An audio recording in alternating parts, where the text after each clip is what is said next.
A luz que está no fim do túnel é a mesma que te leva a ela.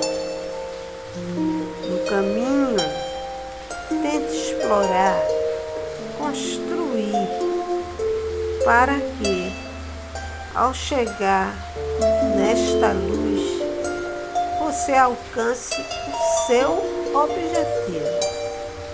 A luz pode estar em qualquer lugar, no final do túnel, ou no meio do túnel, ou fora do túnel, ou até dentro de você.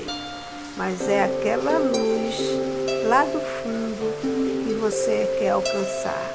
Então construa a sua trajetória e chegue no seu objetivo.